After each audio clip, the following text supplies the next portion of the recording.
a kite is flying at a height of 120 feet and moving horizontally away from the kite flyer at a rate of 2 feet per second. How fast does the kite flyer have to release the string, which is assumed taut, when the kite is 200 feet away? Okay, so we have the ground, which we'll assume is horizontal. We have the kite flyer, which we'll just indicate with a point on the ground, and we have the kite itself.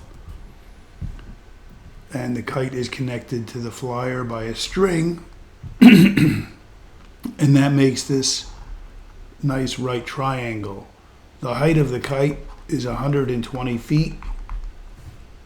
The horizontal distance between the kite flyer and the kite is changing, so we'll call that x. And we're told that it's changing at a rate of 2 feet per second, because the kite is moving horizontally away, that's like that, at a rate of 2 feet per second. So that's dx dt is 2 feet per second. And we'll say that z is the length of the string, thinking like x, y, z. We don't need a variable here, though, because the height is constant. It's 120 feet. So we have x, 120, and z, and we want to find the rate at which we have to release the string when the kite is 200 feet away. So the intention here is that saying that the kite is 200 feet away means that the string is 200 feet long, so z is 200 feet. So how fast do we have to release the string when the string has already been let out 200 feet? Given that the kite is moving horizontally at a rate of 2 feet per second. So constructing a reasonable figure with labeled variables is essential, and it should be noted here that these variables, x and z, are changing with time, and therefore they are functions of time.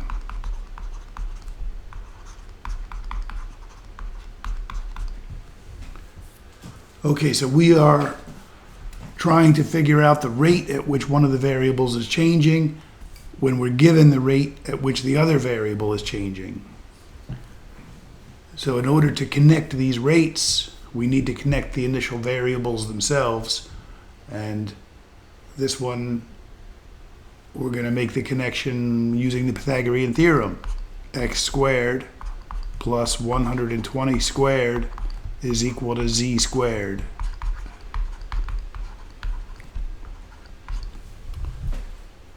Where x and z are functions of time. So now we will take the time derivative of both sides of the equation. In other words, we will write derivative with respect to time of the left side equals derivative with respect to time of the right side.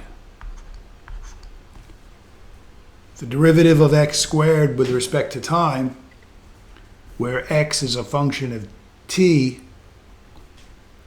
means that we have a composition here. The x is the inside function, and the 2 is the outside function. So we have to calculate this derivative using the chain rule. The derivative of the outside, power function, bring down the 2, make it a 1, we get 2x, times the derivative of the inside with respect to t, which is dx dt. Moving on to the next term, the derivative with respect to time of a constant is 0.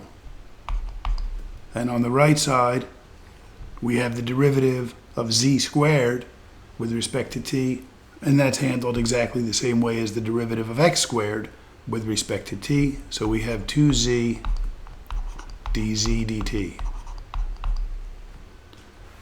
Solving this equation for dz dt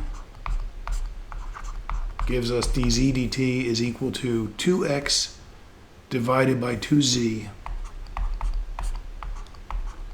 times dx dt.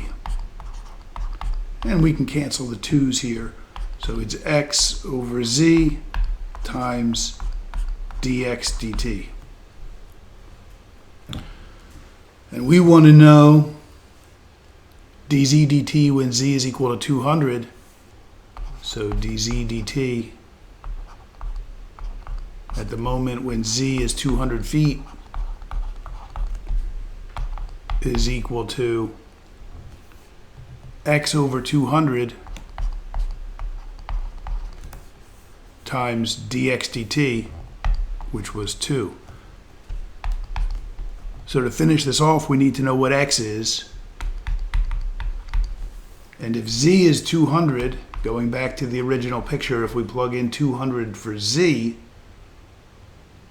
then what is x? Well, x squared plus 120 squared is now 200 squared.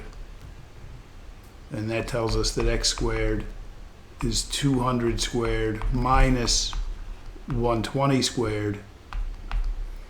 And this is going to work out to be 25,600. And so x is plus or minus the square root of this number, which is 160 feet, plus or minus 160, and obviously x has to be positive in this context.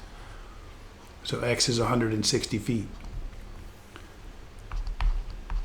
So our final answer, we just plug that x value in, and we get 8/5 feet per second.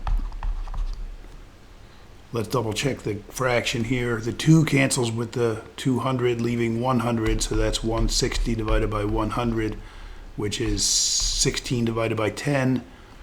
Dividing by 2 makes 8 over 5. And the unit, I wrote feet per second here. X was in feet. 200 was in feet, so the feet here cancel. And so the unit of dz dt is the same as the unit of this 2 here, and that 2 was dx dt, feet per second. So feet per second is our unit. We have to let the string out at a rate of 8/5 of a foot per second. That's 1.6 feet every second.